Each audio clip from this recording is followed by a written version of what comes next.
Page 121, Chapter 3. Annabeth volunteered to go alone since she had the cap of invisibility, but I convinced her it was too dangerous. Either we all went together or nobody went. Nobody, Tyson voted, please? But in the end he came along, nervously chewing on his huge fingernails. We stopped at our cabin long enough to gather our stuff. We figured whatever happened, we would not be staying another night aboard the zombie cruise ship, even if they did have $1,000,000 bingo. I made sure Riptide was in my pocket and the vitamins and thermos from Hermes were at the top of my bag. I didn't want Tyson to carry everything, but he insisted, and Annabeth told me not to worry about it. Tyson could carry 3 full duffel bags over his shoulder as easily as I could carry a backpack. We sneaked through the corridors, following the ship's "You are here" signs toward the Admiralty suite. Annabeth scouted ahead invisibly. We hid whenever someone passed by, but most of the people we saw were just glassy-eyed zombie passengers. As we came up the stairs to deck 13, where the Admiralty suite was supposed to be, Annabeth hissed and showed us into a supply closet. I heard a couple of guys coming down the hall. "You see that Ethiopian draken in the cargo hold?" one of them said. The other laughed. "Yeah, it's awesome." Annabeth was still invisible, but she squeezed my arm hard. I got a feeling I should know that second guy's voice. "I hear they got 2 more coming," the familiar voice said. "They keep arriving at this rate. Oh man, no contest." The voices faded down the corridor. "That was Chris Rodriguez." Annabeth took off her cap and turned visible. "You remember from cabin 11? I sort of recalled Chris from the summer before. He was one of those undetermined campers who got stuck in the Hermes cabin because his Olympian dad or mom never claimed him. Now that I thought about it, I realized I hadn't seen Chris at camp this summer. What's another half-blood doing here? Annabeth shook her head, clearly troubled. We kept going down the corridor. I didn't need maps anymore to know I was getting close to Luke. I sensed something cold and unpleasant. The presence. Annabeth stopped suddenly. Look. She stood in front of a glass wall looking down into the multi-story canyon that ran through the middle of the ship. At the bottom was the promenade, a mall full of shops, but that's not what had caught Annabeth's attention. A group of monsters had assembled in front of the candy store. A dozen Lestragonian giants like the ones who'd attacked me with dodgeballs, 2 hellhounds, and a few even stranger creatures. Humanoid females with twin serpent tails instead of legs. Scythian draconi, Annabeth whispered. Dragon women. The monsters made a semicircle around a young guy in Greek armor who was hacking on a straw dummy. A lump formed in my throat when I realized the dummy was wearing an orange Camp Half-Blood t-shirt. As we watched, the guy in armor stabbed the dummy through its belly and ripped upward. Straw flew everywhere. The monsters cheered and howled. Annabeth stepped away from the window. Her face was ashen. I tried to sound braver than I felt. The sooner we find Luke, the better. At the end of the hallway were double oak doors that looked like they must lead somewhere important. When we were 30 feet away, Tyson stopped. Voices inside. "You can hear that far?" I asked. Tyson closed his eye like he was concentrating hard. Then his voice changed, becoming a husky approximation of Luke's. "The prophecy ourselves. The fools won't know which way to turn." Before I could react, Tyson's voice changed again, becoming deeper and gruffer, like the other guy we'd heard talking to Luke outside the cafeteria. "You really think the old horseman is gone for good?" Tyson laughed Luke's laugh. "They can't trust him, not with the skeletons in his closet. The poisoning of the tree was the final straw." Annabeth shivered. "Stop that, Tyson. How do you do that? It's creepy." Tyson opened his eye and looked puzzled. "Just listening." "Keep going," I said. "What else are they saying?"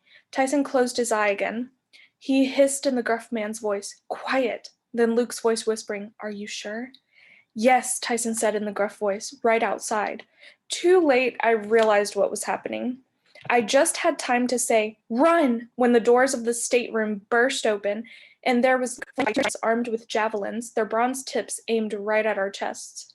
"Well," Luke said with a crooked smile, "if it isn't my 2 favorite cousins, come right in." The stateroom was beautiful, and it was horrible. The beautiful part? Huge windows curved along the back wall, looking out over the stern of the ship. Green sea and blue sky stretched all the way to the horizon. A Persian rug covered the floor.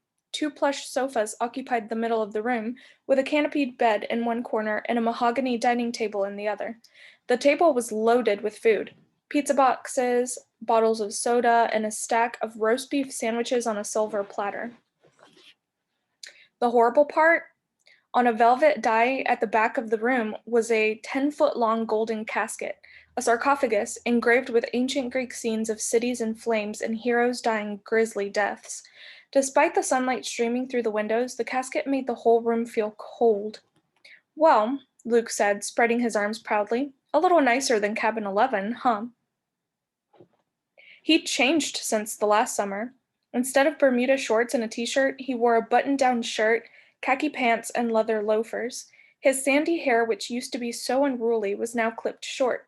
He looked like an evil male model showing off what the fashionable college-age villain was wearing to Harvard this year.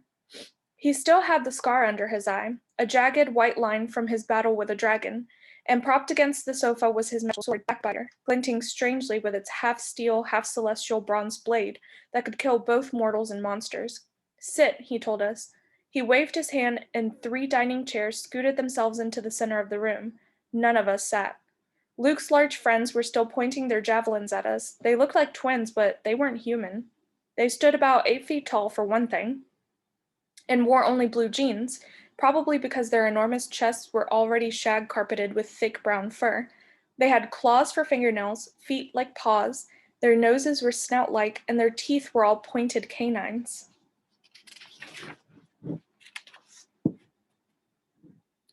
"Where are my manners?" Luke said smoothly. "These are my assistants, Agrius and Aureus. Perhaps you've heard of them."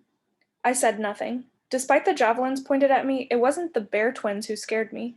I'd imagined meeting Luke again many times since he tried to kill me last summer. I'd pictured myself boldly standing up to him, challenging him to a duel, but now that we were face to face, I could barely stop my hands from shaking. "You don't know Agrius and Aureus' story?" Luke asked. "Their mother, well, it's sad, really. Aphrodite ordered the young woman to fall in love.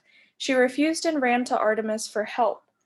Artemis let her become one of her maiden huntresses, but Aphrodite got her revenge. She bewitched the young woman into falling in love with a bear. When Artemis found out, she abandoned the girl in disgust. Typical of the gods, wouldn't you say? They fight with one another and the poor humans get caught in the middle. The girl's twin sons are here, Agrius and Aureus, have no love for Olympus. They, like half-bloods, well enough, though." "For lunch," Agrius growled. His gruff voice was the one I'd heard talking with Luke earlier. "Hee," his brother Aureus laughed, licking his fur-lined lips. He kept laughing like he was having an asthmatic fit until Luke and Agrius both stared at him. "Shut up, you idiot," Agrius growled. "Go punish yourself." Aureus whimpered. He trudged over to the corner of the room, slumped onto a stool, and banged his forehead against the dining table, making the silver plates rattle.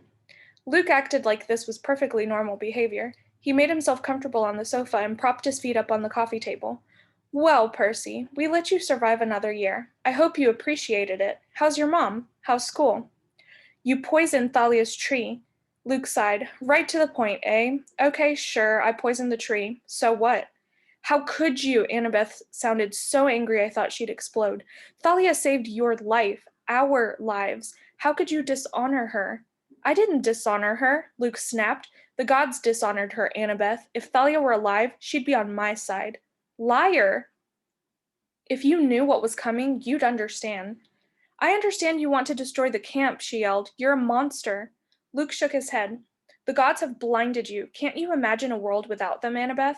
What good is that ancient history you study? 3,000 years of baggage. The West is rotten to the core. It has to be destroyed. Join me. We can start the world anew. We could use your intelligence, Annabeth." "Because you have none of your own." His eyes narrowed. "I know you, Annabeth.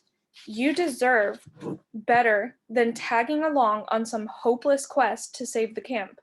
Half-Blood Hill will be overrun by monsters within the month. The heroes who survive will have no choice but to join us or be hunted to extinction. You really want to be on a losing team with company like this?" Luke pointed at Tyson. "Hey," I said. "Traveling with a Cyclops?" Luke chided. "Talk about dishonoring Thalia's memory. I'm surprised at you, Annabeth. You of all people." Stop it, she shouted. I didn't know what Luke was talking about, but Annabeth buried her head in her hands like she was about to cry. Leave her alone, I said, and leave Tyson out of this. Luke laughed. Oh yeah, I heard. Your father claimed him. I must have looked surprised because Luke smiled. Yes, Percy, I know all about that, and about your plan to find the fleece. What were those coordinates again? 30, 31, 75, 12? You see, I still have friends at camp who keep me posted. Spies, you mean? He shrugged. How many insults from your father can you stand, Percy? You think he's grateful to you? You think Poseidon cares for you any more than he cares for this monster? Tyson clenched his fist and made a rumbling sound down in his throat. Luke just chuckled. The gods are so using you, Percy. Do you have any idea what's in store for you if you reach your 16th birthday? Has Chiron even told you the prophecy? I wanted to get in Luke's face and tell him off, but as usual, he knew just how to throw me off balance. 16th birthday?